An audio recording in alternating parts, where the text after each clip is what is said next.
What's going on, everybody? This is Jerome Moore, host and creator of Deep Dish Conversations. And firstly, I want to say thank you for all love and support, and thank you for exploring the perspectives of social change with me on this platform. I want to encourage you all to like, subscribe, and follow us on YouTube and on your favorite podcast listen platform. And make sure you give us a 5-star rating if you're loving the Deep Dish Conversations. I appreciate all of the support again. I hope you all enjoy this episode.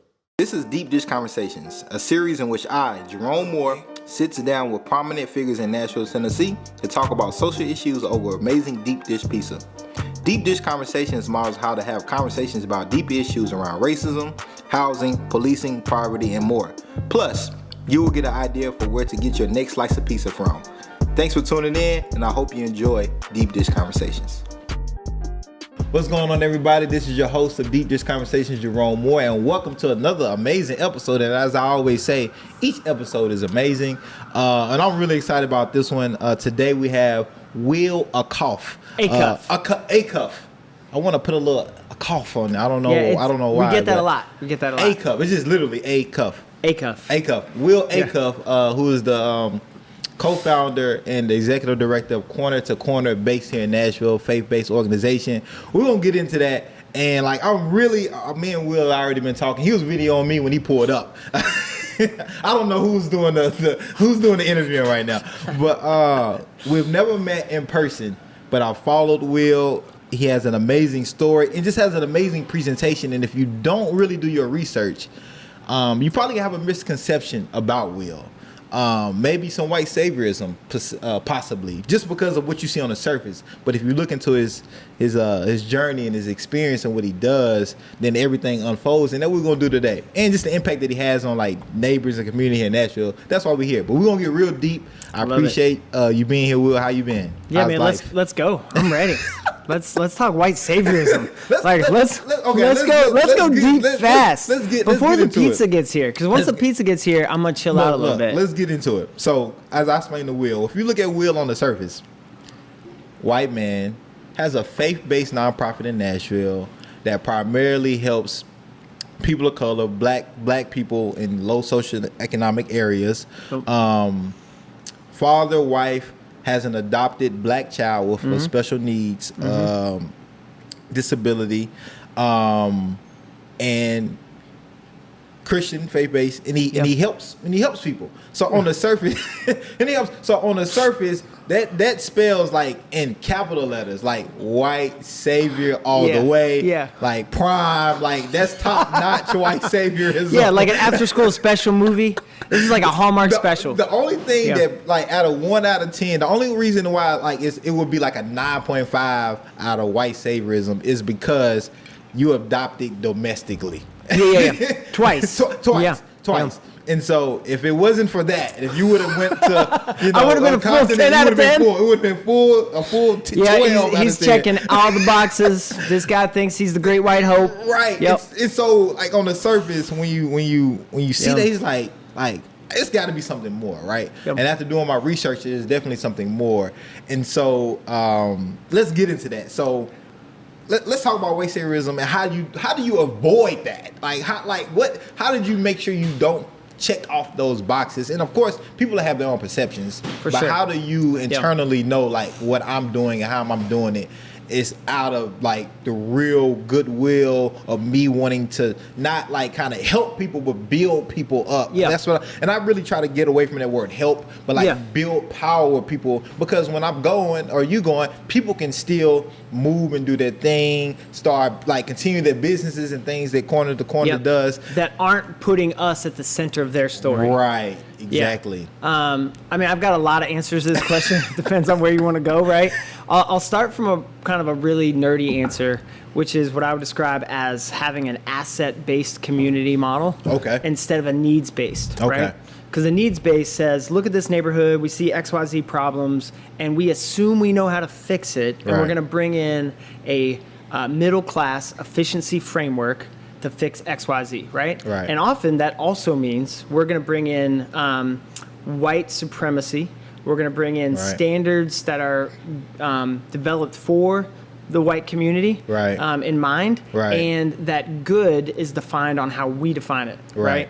That's and paternalism can sometimes be in with and under that vibe, right? As opposed to that, on the asset-based model, you start from a different approach, Right. and you say, what is already happening that's incredible, right? And how do we amplify the good, right? And so shifting that position and mindset doesn't guarantee you're going to get away from the white saviorism, right? But it does mean you're starting from a much better position. So that'd be kind of my first answer. An example of this is like literacy rates in Nashville, right? Two-thirds of our kids aren't reading at grade level. That stat hasn't moved significantly in over 20 years, right? And that primarily affects low-income communities, which in Nashville, means black and brown kids. And so you could start with the problem.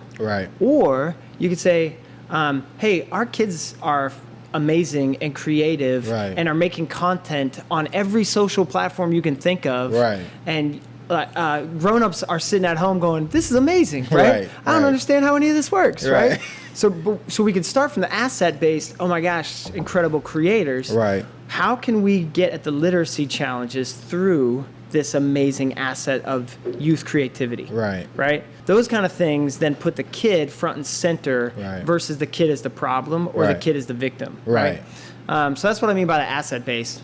And you all have like a scene to script to screen. Script to screen. So that's kind of like using that like the movie, the content, but being able to develop literacy in a fun way for you, which I think is super dope. That, I mean, the logistics of that program are like, I was showing up over and over and over again at rec centers and mostly trying to convince kids to spend time reading, And kids were like, for real? Like, leave me alone. I got this movie. Like, it's a movie. Yeah, I got something else going on. I got TikTok. I've got, whatever's happening here. And I showed up with a camera one day, and kids were like, oh, are you a YouTuber?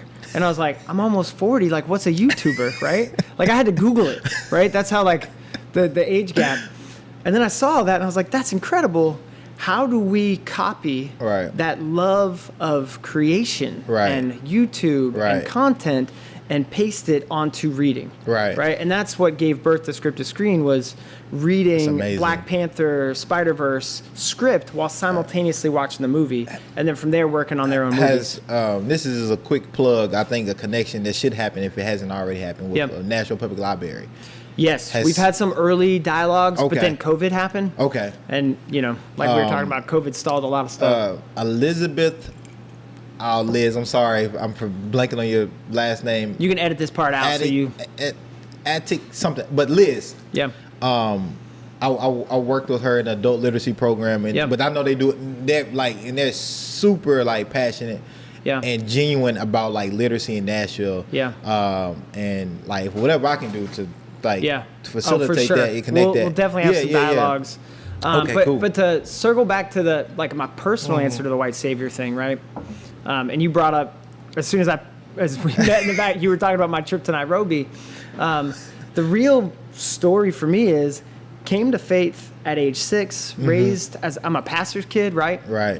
And always, but raised outside of Boston, where my whole family had moved there to start a church, right?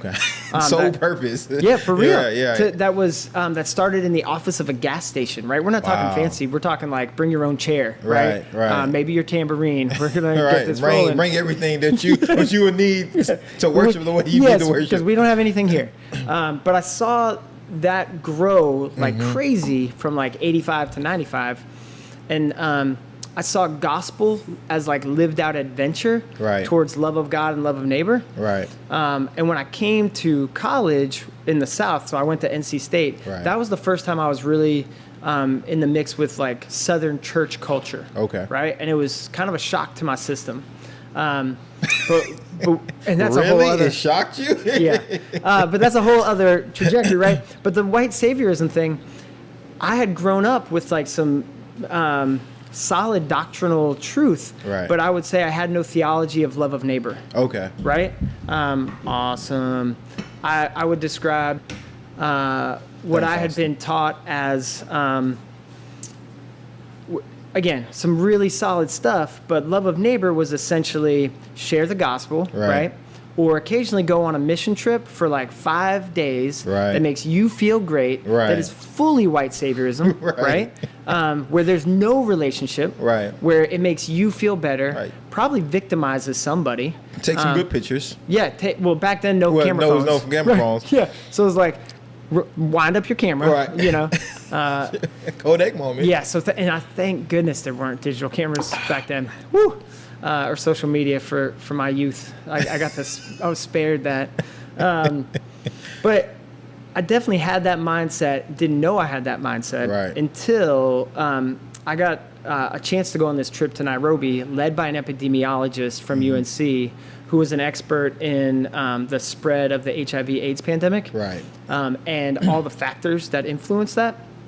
And so for 6 months prior to going on that trip, we met at his house, he and his wife, and she was a general practitioner. And so we met at their house and we read doctrinal papers, we read economic papers, we read things about like how North American policy influences sub-Saharan African poverty, right? Like stuff that I'd never heard about, right? Just oblivious. Right. And then we went to Nairobi and we all divided up. So it wasn't like, we're going to stay in this nice hotel and you're going to, right? It was like, I was staying with a Kenyan family on the edge of this slum with no running water. I'd never been out of the U.S. before. It was immersed. Yeah, it was immersed. And my worldview dissolved, Yeah. right? Blew up is probably a better phrase. Yeah. And I remember coming back from that trip and almost having like a visceral, like vomiting when I walked into my parents' middle-class home. Right. It had never seemed opulent before, Right. and now it seemed opulent. Right. And I was like, if this Jesus is real, Right. if that's who I say I follow, Right. this cannot also exist in the world. Right. Like this much brokenness, this much disparity. Right. And it was one of those moments where, like, it's cliche, like white kid has to go to Africa to realize poverty's real, Right. Like that's right, that's a trope, right? Right. Guilty of that moment. Right. But it led to not a I am going to fix. It led to I am going to learn. Right. Right. That's different. Totally different. That's different. And how I know that's different. And that Nairobi, like that Nairobi trip, when I was doing my research and heard about that was what put me over the like oh, I really need to talk to Will, because I had a similar experience while doing Peace Corps. Yeah. As far as like being just we're American. Yeah. We like no matter what mentally, like, because culture is also how you think. Yeah. And I think as an American, right? Yeah. Going into Peace Corps, I learned, going to a small pueblo, little village, I learned that relationship building, they tell you the first 3 months in your site, don't even do anything. Just get to know the people, right? And do like what they call as a needs assessment and learn. Yep. Don't do it. Don't think you have the answers. Yep. Just because you have a fancy U.S. degree, Yep. you dress better, you feel like you're coming from a more developed place. Just learn. And like when I heard you talk about that on other platforms, of how like you learn and not try to fix or Yep. not try to create something new. Yeah. Really, like, it spoke to me on like a real personal level, because like he gets it. Like that's exactly like what Yep. it is. Yeah, and from there, like, That's there were fascinating. lots of failed attempts at learning, right? Right. Some But of that's okay. Yeah. That's so okay. Yeah. Well, but and that gets at something that I'm really passionate about, is an idea, cultural humility, Right. right? Like when you move towards neighbors with cultural humility, you Right. come with a heart of learning Right. and a posture of I don't know. Right. Show me. Right. And it might take some time, Right. right, to develop trust Right. and long-term relationship, but you get away from that savior mentality. Right. You get away from that hero mentality. Right. And you get into what we describe at Corner Corner as a neighbor-first approach, right? And like, if we want to really go here, right, this is what Yeah. I'm like Yeah. super passionate about, is Yeah. the white Christian, especially evangelical world, has historically had we have the answers, we can fix you, Right. and we can fix you quickly. Short term. And we're going to, short term, but also move at the speed of efficiency, Right. not the speed of relationship. Right. Right. And the way nonprofits have been structured, both in terms of leadership, methodology, but also most critically, I think, in terms of fundraising. Right. We have this tragically broken model Right. that I think we can we can destroy and rebuild. And specifically what I'm talking about is like, in the course of all this learning, I got my master's in biblical theology so I could understand and talk better about this stuff. Right. And one of the things they talk about is the anthropology of man, right? Okay. Like, who is mankind per the way the Bible describes it, right? Genesis to Revelation, what do we see? And what the Bible describes is we're created in the image of God, right? So on some level, more beautiful than we can fathom, right? One theologian put it like this, like, you've never met a mere mortal, right? So you can imagine, like, we should be freaking out about each other. Like, when I see a new human, I should be like, you're incredible. Wait, there's another one over here. Have you seen this guy? Right. We should be on some level having that experience of each other, right? But simultaneously, the Bible talks about we're broken, right? We hurt ourselves. We hurt those who we're closest to. We hurt our community, right? But we're both of those things. We're not one or the other. We're both. And in the nonprofit fundraising world, right? Think about, like, have you ever been to one of those fundraising banquets? Right? Yeah, you just sighed. He just sighed. I've been, Right? That's, I think, the proper reaction to a fundraising banquet. It's like, the chicken will be bad and I'm going to feel awful, right? But the way those fundraising banquets work, right, in the Christian world is we rip this image of man apart. So one person, the donor, gets to come in bearing the image of God and the image of wealth in the world. And one person gets to come in bearing the image of victimhood, right? And the image of brokenness. And it creates distance and pity. And it says, hey, donor, you get to be the hero. Right? And it's nothing different than the typical Cadillac commercial, right? Exactly. Like, you see the Cadillac commercial, it's like rakish young man, loosens tie, beautiful city street, hops into his Cadillac. And in seconds, he's on like a mountain road, right? And you're like, where does dude live? Like, how close is the city to the mountains, right? And how does the Cadillac get? And how is his parking was amazing. How did he not get towed or booted, right?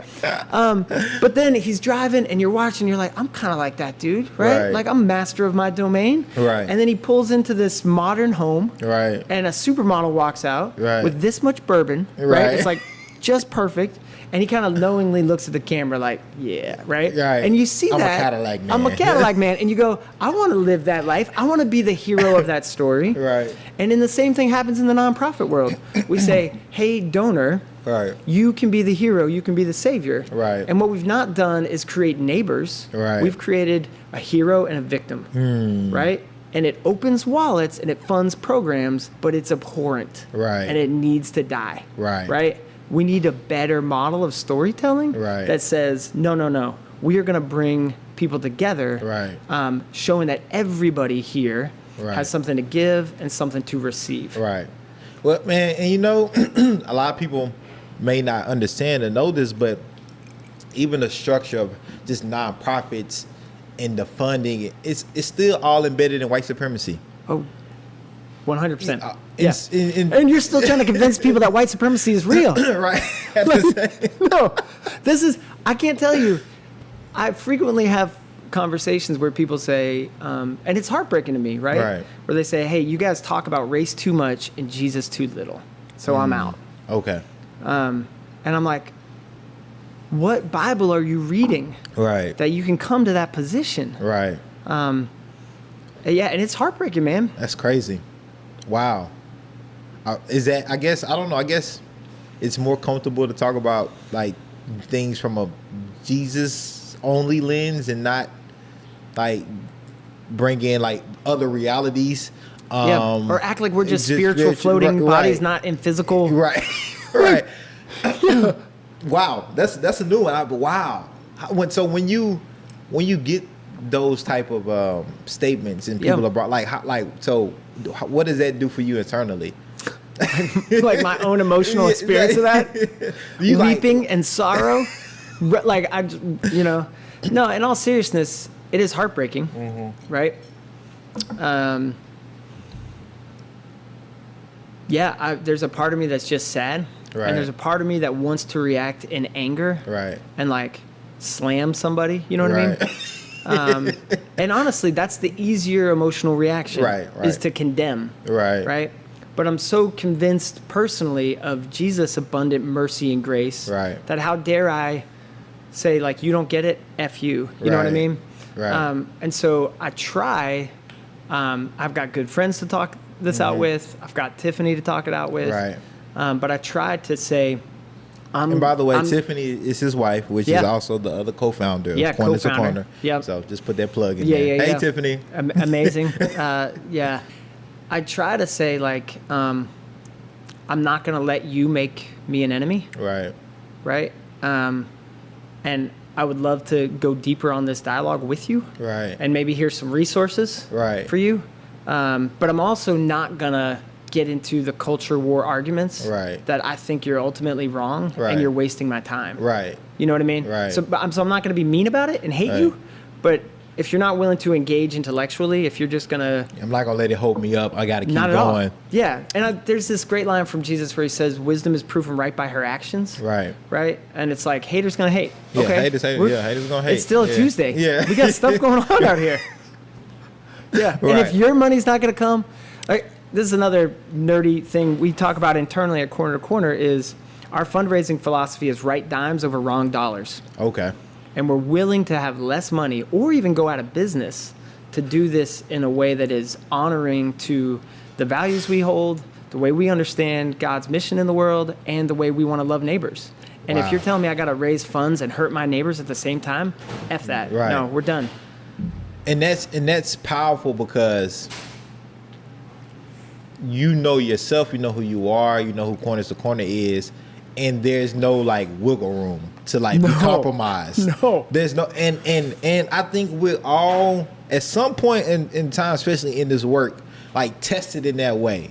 Like whether let's see if I can throw some money at him or her, or let's see like how far they're willing to move away their core values and who they say they are and how they project themselves. So that's a real big thing for me. I will stop everything like cold turkey if I feel like it's compromising, or if I know it's compromised who I am, or will compromise who I am and what I stand for. Like I like it's not even anything I need to think about. Like it might be a professional way I might need to go about it, but it's happening. We're done here. Yeah, we're done here. We're done, and that's like that's a biggie for me. Like that's a huge. Absolutely. And I respect anybody, no matter what it is. You know. I respect anybody that can draw that hard line and stick to it and not be compromised, because that's one, it's not hard to do, and it's like I like to put it as I took the stairs in life. You know, I didn't take the elevator. The elevator is you can compromise, you can be what people want you to be to fit into that moment, to rise up, or to plateau or whatever that may be. But I had from an early age, like I think I'm gonna kind of just do things like my own way, and whatever comes with it, come with it. But I know at the end of the day, I know I was true to myself, and I didn't let anybody compromise that for any amount of money or any amount of benefits or whatever it may be. And so that's man, you're awesome, Will. Like I really. Like this, like it's on so many levels. In we gotta get to some other stuff. I'm curious. Before we get to other stuff, what got you to that deep conviction for yourself? Man, I'm gonna tell you. I think I was in MTSU. Yeah. What year are we talking? How old am I now? I'm 30 now. So this was 2000. I'm 30. You about to?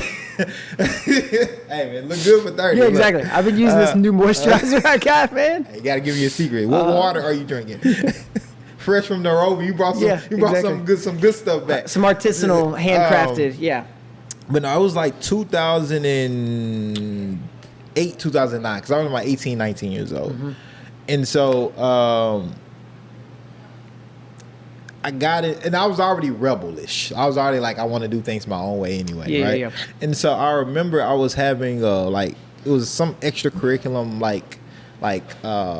meeting or something with an African American studies teacher. Yeah. And we was talking about something with jobs. We was talking about like something with that in like presentation and stuff like that. Yeah. And she was projecting her conditioning and what we should look like, talk like, be like to be successful. Yeah, like here's how you do code switching kind of vibe. This is how you conform to white supremacy, right? Yeah, Pretty much. And I don't. And at the time, I couldn't even tell you those terms and phrases. I wasn't familiar. I was fresh, out of high school. Didn't know. I was just going to college because I felt like that's what I needed to do. I didn't like really understand the true purpose of college even at that time, right? And so, but I knew something in my heart was like. You felt that tension. Yeah, how come I can't go into a place or interview like this, and if I don't, that jeopardizes me getting a job, right? I can't be fully me. Yeah, I can't be fully me, right? And not knowing at the time, I understand what she was saying as far as like, well, first of all, you're a black male, and like you already got everybody, like, one of the biggest threats, if not the biggest threat to the world, and you have to conform if you want to be successful. Yeah. But what she should have done is gave us the two scenarios. Like, hey, this is one of the routes you could be to kind of be comfortable in this white supremacy society that we live in, or you can be your complete self, and these might be some of the barriers that come with it. But hey, that's okay. But she didn't do the latter. She just projected the one, and I knew right then we got into a huge debate about it, right? Like we didn't. We didn't. I didn't see her after that. It's like she became a ghost to me in my life. But then at that moment, I knew like, oh yeah, like this is like I guess I'm just gonna be taking the elevator in life because I just don't feel comfortable, and it didn't make sense to me on why I needed to look and dress a certain way, in order to be successful, in order to get what I want. And so so that's when I knew. Like and I of course like mentally I matured in the other ways like prior to that moment, but that was the moment that I know I remember like, oh yeah, like I'm not I guess it's just gonna be what it's gonna be. I guess I won't be getting the job. I guess I'll be creating my own job. And so yeah, man, that was the moment when I the crystallizing moment for me when I realized like, oh yeah, like I'm doing my own thing. And so it's empowering. Yep. And I try to anytime I speak to youth, especially, I try to break it, especially black men, black young boys. Yeah. I try to break it down to them and say, hey, look, you can wear your hair this way, you can beard and everything. Yeah. And I encourage that. But these are the realities of possibly being your fully self in this society in the United States. You will run into X, Y, Z. Right. Yep. And that don't mean you need to conform or anything but these are just a reality, so don't be shocked. And there will be a point where you're like who you are is tested. And I've had friends when I was in the Peace Corps, they had dreads and stuff. And it's like, man, I'm cutting my hair because, I'm trying to, get into foreign services and things like that. Yeah. I was like, and I had dreads at the time too. I was like, I wouldn't do that, but that's me. And I knew I was a little different. But I was like, hey, I didn't demonize them or anything like that. It was like, hey, if that's what you want to do. But some of them got the job, some of them didn't. Yep. Was it because they cut their hair or not or whatever? Maybe so, maybe not. Yeah. But it's like, whatever it's going to be, it's going to be. So for me, that was the definitely crystallizing moment. I've been that way ever since. Yeah. Yeah. Yeah. And I like that idea of you can make the decision you want to make, but have wide open awareness of the choices and how the game is laid out. Right. Exactly. And look, we finna get into this piece of Will. Yeah, I'm about this. Will is the first person to ever come on Deep Just Conversations and get only cheese. I'm a vegetarian. I'm a sober vegetarian. I'm super boring at a party, man. It's like no meat and no booze for me. Well, I don't drink, but I definitely eat pepperoni. Yeah. No, somebody asked me, they're like, why are you a vegetarian? I was like, so I could be more self-righteous. They're like, yeah. That's not the real answer. What's going on, everybody? This is your host and creator of Deep Dish Conversations, Jerome Moore, and I know you're enjoying this episode that you're watching currently. Make sure you hit that notification button and hit subscribe so you won't miss any of these amazing episodes. I appreciate y'all. Thank you for all love and support, and continue watching the episode. Yeah, use your muscles. Yeah, just like that. And then that was to pick up the pan. So I just picked it up with my hand because it wasn't hot. Cool. And then you just, I love this, man. Up. I've never been here before. Most people haven't. Downtown has become a place. I feel like if you're, because I've been in Nashville 15 years. It's definitely like my grown-up home, Right. And nowadays I feel like downtown is only for the tourism industry or for jobs downtown. Right. Yeah. No, I totally agree. I didn't. I was born and raised here. Yeah. And I didn't realize how white Nashville was until I got older and like started like coming downtown and like really seeing, because I was in my North Nashville bubble. Yeah. Like church, like my family church, like went to Temple, so everything around me was just like, you know, black. The schools that I went to, and so I didn't really understand how super of a majority like white people were in Nashville. Yeah, about 64%. Yeah, something like that. it's like And so Nashville is, you know, is an interesting place, which I want to get into with you as well, because you do a lot of economic power building development, especially with entrepreneurs. And, you know, Nashville, it city, as they say. I don't know who it is for. Well, I actually do know who it is for, and it's not for everybody. But I think what you do is very powerful, because I think Corner to Corner targets the people that are not included in the it. And you had said something I heard as far as, you know, building small businesses and entrepreneurs is like, could be like the pillars of like community. And, you know, I classify myself as like a community economic development specialist, you know, with all my international development. I love it. Let's go. Let's talk about it. All the building I've done, like domestically and internationally.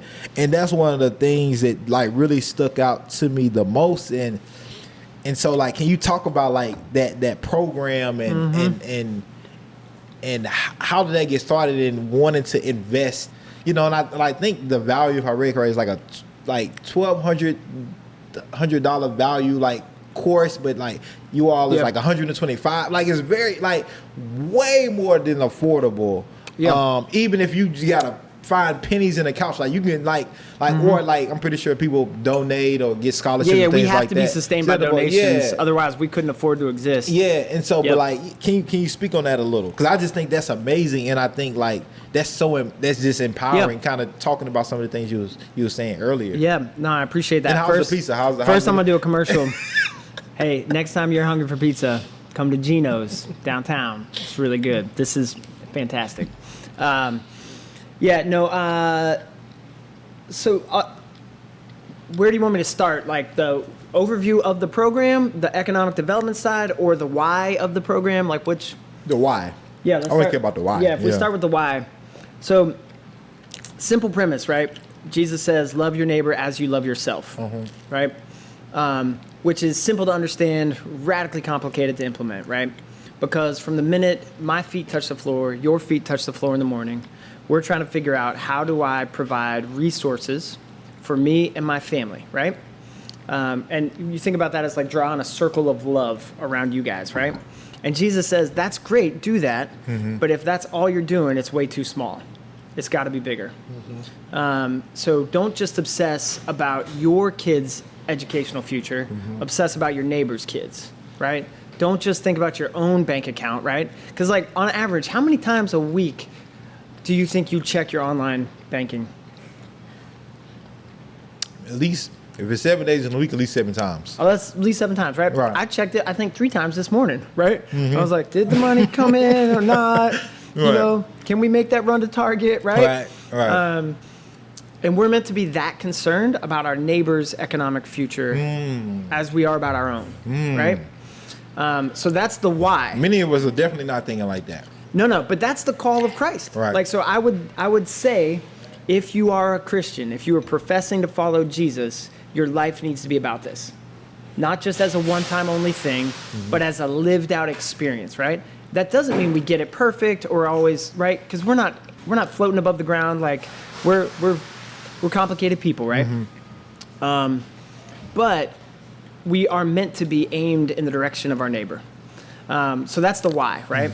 And then if you look at Nashville, Nashville, like most major cities in the U.S., our black neighbors have 1/8 the financial stability of our white neighbors. Woo. Right?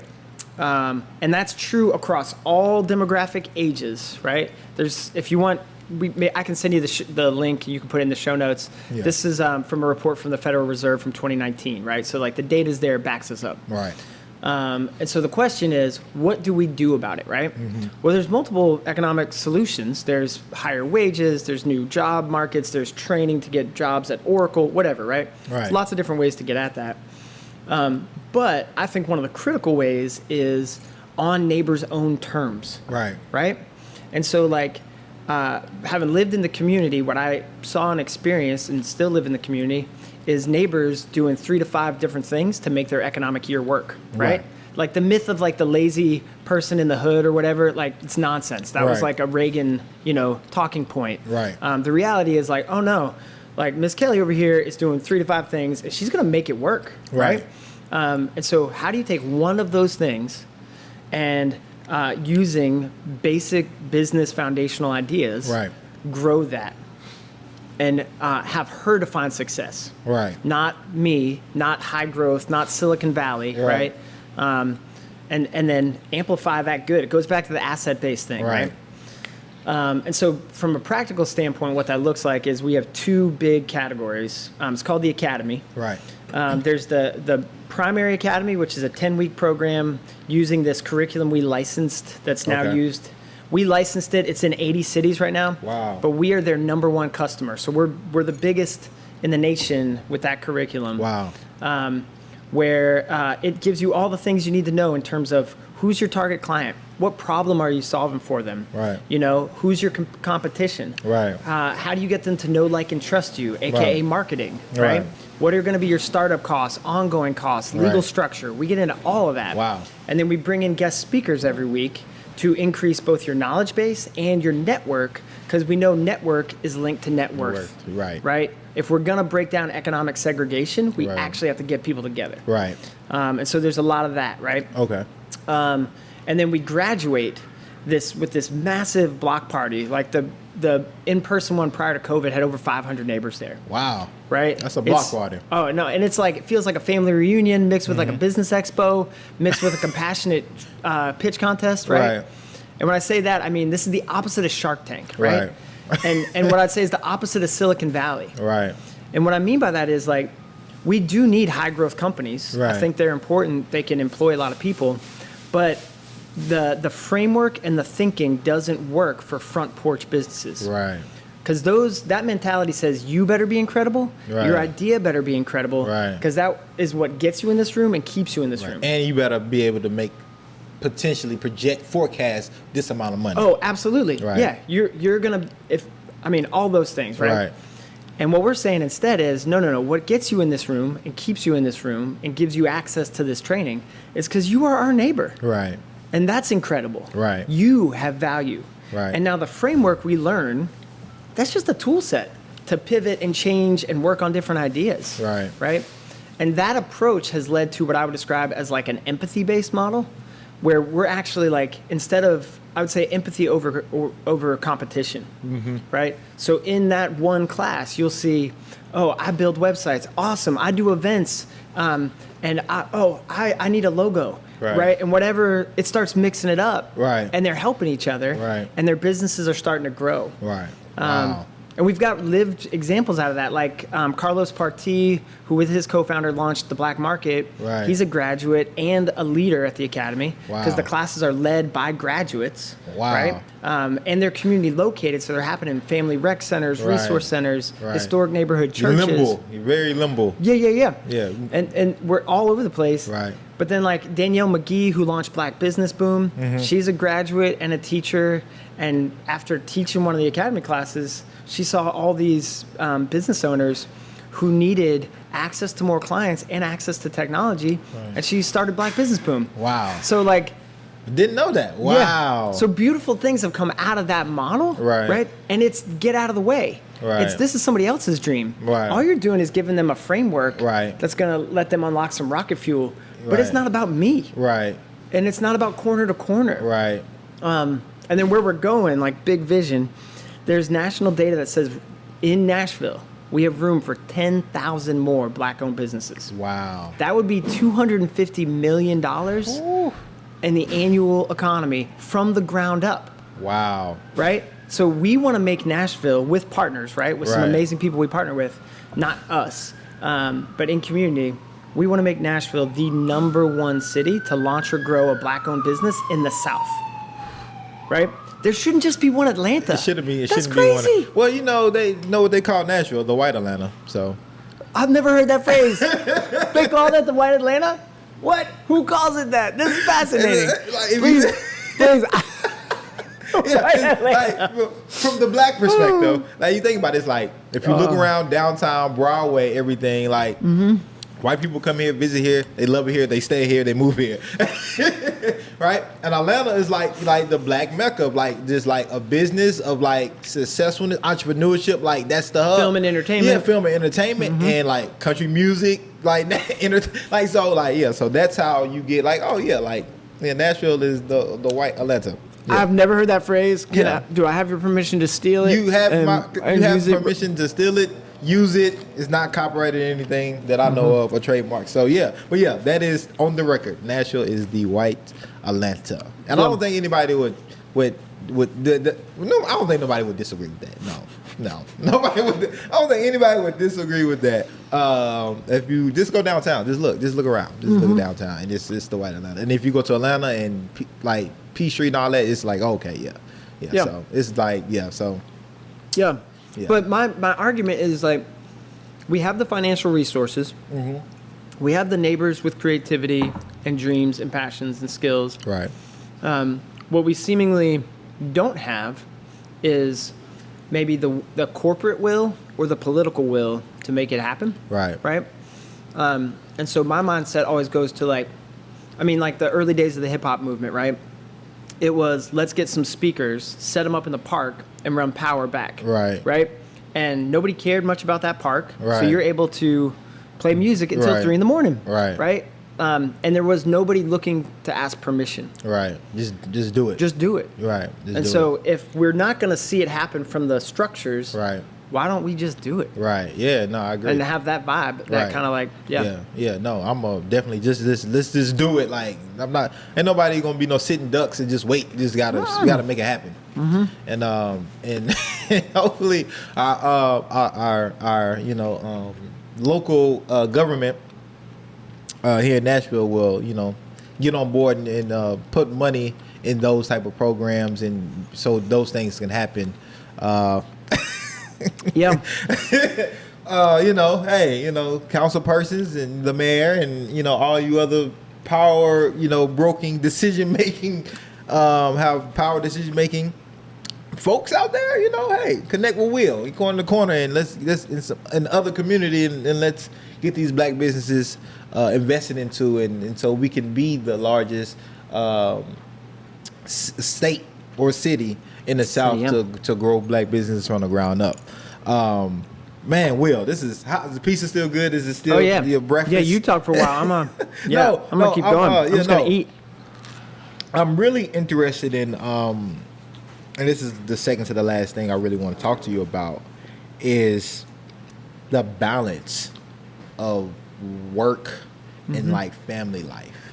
As we touched about a little earlier, you have a son and a daughter, and your son is special needs, and so I don't know what that looks like, what that means in my personal day-to-day life. But just hearing you talk about it on other platforms, I know it's not easy, and I know it took some adjusting.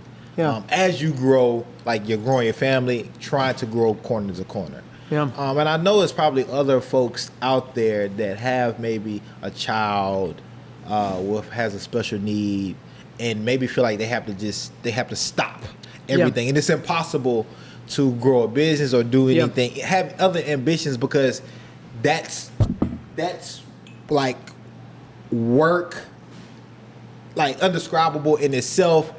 That could be, you can have a program, you can have it organized, but sometimes it's just sporadic. Can you touch on that a little bit about just that process and your own maturity on dealing and handling that, and being able to still build out corner to corner simultaneously? So I'd say from the first is coming to grips with what I would describe as the gift of limitations. Okay. Right? And I mean that, like, I think we, in the American mindset, we have this I will overcome triumphalism kind of vibe, right? I know it's definitely in the white culture. Based on episodes of Shark Tank, I think it's just out there. Yeah, right? just everywhere. Yeah. And how many Gary V videos or whatever else, right, are floating around that are like, just go out and crush it, yada yada yada, right? I have my mixed feelings about Gary V. Yeah. I think what he says is powerful, but I think too he leaves out a lot of just social realities that like, hey man, you like yeah. Some people we're not all starting from the same place. Right, yeah. Some of these hard workers are starting on third base. Yeah. Some haven't even been up to bat yet. Right, Yeah, exactly. Yeah. No, for sure. Yeah. But what I mean is, like, I think we can do meaningful things in our families and in our communities while recognizing our weaknesses Right. and not being overcome by them. Right. If we take the approach of, you know what, I'm going to have some awesome days, I'm going to have some really hard days, and I'm going to be honest with myself about which are which, and I'm going to adjust my output. Right. Right? Like, to use a cheesy metaphor, but like if you're climbing a mountain, right? Right. Maybe one night you don't sleep so well at your campsite, right? Right. So the next day you don't walk as far. Right. That's all right. Right. Right? That's all right. But then the next day, it's perfect. Right. So maybe you pick up some mileage. Right. Right? And really having that freedom to give yourself that gift of limitations and recognize it, right? Right. So I'd say mentally, that's like a really important part. And then practically, like for the work of Corner to Corner, it's really helped us in some beautiful ways to say we never wanted to make something about us. Right. Right? So if I need to be in bed by 8 o'clock because my son, in addition to some other things, has a sleep disorder, and I might be up from 1 to 4. Right. That means I'm actively looking for amazing talent to be out at that night thing. Right. You know what I mean? Right. Versus kind of like, yeah, we'll get to it eventually. Right. And so an example, and get into this further if you want, but like we've always said we want Corner to Corner to be community-led from top to bottom, even at the highest levels. Right. And so like Shayna Berkeley, one of our Academy graduates, became the director of the Academy, grew that from 3 to 10 sites, like amazingly talented leader. And I approached her and said, hey, you should be the executive director. Right. Right? Like, and there's a part of that would still have happened, but would have probably happened down the road. Right. But part of the embracing the gift of limitations goes, you know what? Like, I don't think I am the right one. Right. To take this to the next level. Right. And I trust Shayna's leadership and ability that's going to allow me to be more present with serving my family. Right. Wow. That's amazing. Yeah. It's amazing on so many levels because I think we all have been around people or know of examples of people in leadership that's all about them. And it's not about empowering other persons and knowing their own limitations. It's admitting like, hey, somebody else is better. I recognize like the greatness in other people and what they can do, and that person should be in my position and not should use my skills and my neck or whatever I do to build the organization in a different way, in a different sector. So man, that's amazing to hear, and it's amazing, and that lets me know that you do a lot of self-reflecting. Probably too much. Yeah, because it takes a lot of self-reflecting and just knowing limitations, and also wanting to build other people and knowing it's not like about you. And I was just telling a friend of mine, it's like, hey, like eventually I would love somebody else to host and do this that probably can do it better than me, because I know like, hey, I have limitations. There are people that can host things way better than I can, but also just give other people opportunities to shine and do their thing while I go off and build something else and build other people in a different way. And so I just think it's special people that think that way. And I don't know if it's the Nairobi thing. We have international experiences and just I don't know what it is, but it's like you just know when people say certain things, they're like, oh, okay, they get it. Like they went through something maybe similar, or maybe like just exactly what I've been through in life at a certain point, and just recognize it, like, he gets it, and Will gets it. Will gets it. And so no, that's amazing to hear, because especially when you have something great, people usually don't want to let it go. Right? Yeah. People like, no, this is my baby. I want to hold on to it. Yeah. But I genuinely believe that like Jesus lived, died, rose again, Right. and one day like the restoration of all things is coming, right? And I'm gonna get to sit at that banquet feast, right, with all these neighbors and have this never-ending party, right? And that's not about me, Right. That's about truly that's about the glory of God. That's about the beauty in my neighbors, right? And so, how weird would it be to be like, I love my neighbors so much, but really this is me getting ego stroked, right? Or like, the Will Show, and I see the Will Show every day. It's boring. Like I want to see the other people's show. Two more questions for you, Will. Yeah.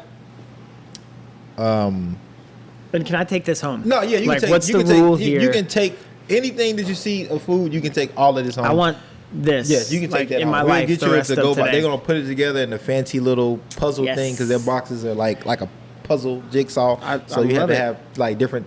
You have to have different type of motor skills. I love it. What does power mean to you when you think about power? Because and I bring this up because Jesus had a lot of power. Has a lot of power. The United States military has a lot of power. Yeah, different kinds of power. Different kinds of power. And sometimes the word power can seem threatening because of most of us think of a power in maybe a negative way because of how we've experienced it or seen it and how people use their power, right? Yeah. So power can uplift or it can crush. Right. And so what do you think about power and how do you use the power that you have to better community? Yeah. So I think one of the best things I've read on this is a book called Strong and Weak by Andy Crouch. He's like a theologian and Christian thinker. I really recommend checking out that book. But one of the things he talks about as in how Jesus used power was that he had vulnerability mixed with authority. And that when those are both happening, some beautiful flourishing can happen. But when you get authority with no vulnerability, you get it's my way or I'll crush you, right? Right. When it's all vulnerability, no authority, you get poverty, right? You get people with no voice, right? Or when you get, sometimes even in a tragic situation, you get people with neither, right? Or rather, I'd put it more like this. You get people who give away their authority in order to be, to have a bubble life of fake protection, right? And so it's like, you think the strong man, we'll vote for this guy because he'll make us feel safer. And you're like, whoa, like you bought into the lie, you know? And his argument is like, no, that balance between vulnerability and authority, that's like the sweet spot. So that's how I personally think about it. And so, using your power, no matter who you are, for the good of your family and for your neighbor, and using your voice and understanding your voice and understanding your sphere of influence, not just for your own good, but also for the good of neighbor. If you're having that kind of framework, then beautiful things can happen. If instead you're trying to have a protectionist mindset, right? Like, and I see this now, right? Neighborhoods are gentrifying all over Nashville, right? All over every urban center in the U.S., right? And you have almost two types of gentrifiers, right? I call them the capital G and the lowercase g. Right? You're all gentrifiers. Me too, right? I bought a house where I could afford in a low-income neighborhood, right? I'm a white middle-class guy. Like I'm a gentrifier. I'd like to think I'm a lowercase g, right? As we'll unpack. But an uppercase G gentrifier is someone who comes in and goes, I'm going to build the biggest fence. I'm only going to be outside when I have to mow the lawn or unloading groceries, right? I'm not engaging with the neighborhood at all, and I'm waiting for it to feel safe to me, right? That's a castle mentality. That's acting like you're under siege. Right? Which is an awful way to live your life. It's not good for you. It's not good for your neighbor. Right? And you're not using any of your power Right. in your job, in your economic position, Right. to actually learn what's going on in the neighborhood and Right. move towards neighbors. You're right. Right? Versus a lowercase g gentrifier comes in and goes, I really want to know my neighbors. Right. I want to know the joys, the sorrows, the highs, the lows, what's going on. Let's have a real human relationship. Right. And then you see them automatically start thinking in ways that they can benefit their neighbor in a shared experience. Right. And power in that framework can really shift. Yeah. That was beautifully put. Wow. Don't be a capital G. Yo. Yeah, don't be a capital G gentrifier. Y'all know who you are. Yeah. So to wrap it up, Will, I really enjoyed this. Wow. And if we had through 2-3 hours, we could go. But trust me, we can go. But I want to bring it back to the listeners. How can they use maybe the power or resources that they have to support Corner to Corner, or if they don't have power and seeking some type of entrepreneurial power, For sure. Or have kids that need to boost their literacy in a fun way, how can they be a part of that? What is the best way to get involved? Yeah, so if you want to start a business, if you're thinking about how to get that rolling, all you need is an idea and the ability to pay for the curriculum. We cover all the other costs, right? So go to theacademynashville.org to register on that side, right? Our next classes start in September. So yeah, theacademynashville.org. Follow at Corner to Corner on Instagram, subscribe, YouTube, all that stuff. We have a lot of content that we put out. And then if you want to get your kid connected to Script to Screen, go to the website, cornertocorner.org, and you can find a way to sign up there. We'd love to have you, your family get connected. If you're in a position where you have some extra resources, click cornertocorner.org/donate, right? We are a community-based nonprofit. Over 60% of our fundraising dollars come from individuals. We don't exist without individuals. So yeah, whether it's $1, $5, $500, whatever, kick in to the good of neighbor at cornertocorner.org/donate. Wow. Donate. Hard money, soft money, time, whatever. Donate. Support. Will, I appreciate your time. I appreciate for what you